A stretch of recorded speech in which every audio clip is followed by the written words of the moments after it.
Il y a environ 2 mois, je présentais le manga Super Dragon Bros. Il en était ressorti de ma critique que le manga était relativement sympa. Suffisamment pour que je m'intéresse à d'autres œuvres de l'auteur. Et donc pendant quelques temps, j'ai fait 2-3 recherches. Et j'ai fini par trouver un manga qui je trouve est relativement intéressant. Et donc aujourd'hui on voit un manga qui risque fortement de vous intéresser si vous avez apprécié Super Dragon Bros. Salut les amis, c'est Galifan et bienvenue dans Independia.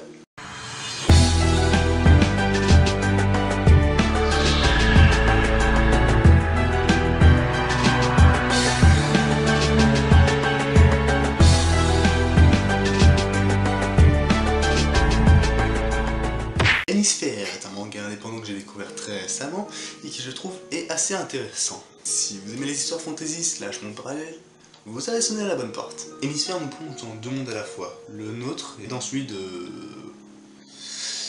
qui a pas de nom. Ouais.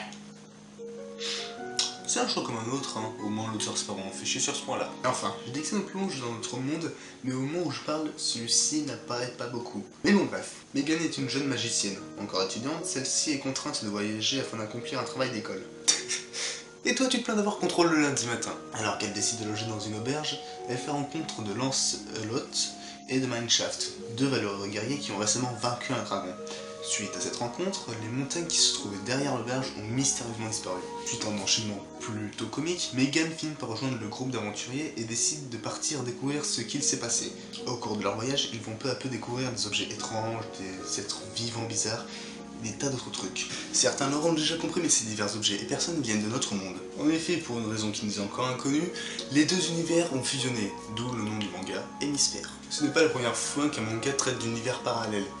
Mais contrairement à certains, celui-ci le fait plutôt bien. Je suis une fille d'un monde parallèle. Oh, on parle la même langue. C'est vrai ça, et puis, sinon, voilà mon dragon.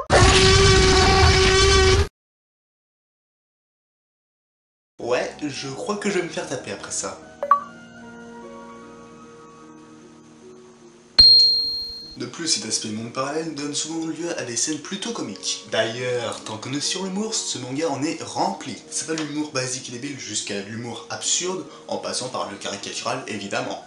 Et il ne sera pas rare de voir l'auteur jouer sur le fait que les nains ont peur des forêts, les blonds sont un peu cons et ont le cerveau dans les muscles, les filles sont inutiles, c'est pas moi qui le dis, c'est le manga. Venons-en aux personnages maintenant. Chaque personnage ont leur caractère à eux et on s'y attache assez facilement. De plus, certains personnages font référence à d'autres œuvres. Lancelot fait référence à Lancelot du Lac de la légende arthurienne, il y a des références au Seigneur des Anneaux, aux jeux vidéo, à tout. Cependant, cet humour peut vite devenir redondant pour certains. Ce n'est pas rare de voir un moment drôle et comique, et que derrière l'auteur surenchérit. Du coup, certaines scènes perdent un peu de leur humour, voire deviennent un peu chiantes. Et maintenant abordons le dernier point, le dessin.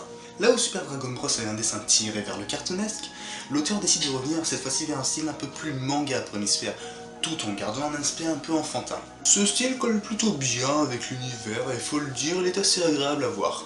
Et peut-être l'aurez-vous remarqué, mais toutes les planches de ce manga sont en couleur, chose assez rare pour un manga qui soit officiel ou indépendant. Et c'est tout pour cet épisode, j'espère qu'il vous aura plu. Si c'est le cas, vous connaissez la musique, commentez, partagez, abonnez-vous, tout ça, vous connaissez de toute façon maintenant. Je remercie Sora-chan pour m'avoir prêté sa voix, c'est une amie, allez voir sa chaîne, elle fait aussi des petits trucs assez sympas. Et sur ce, je vous dis salut les amis, c'était Galifan, votre guide dans le monde d'Independia.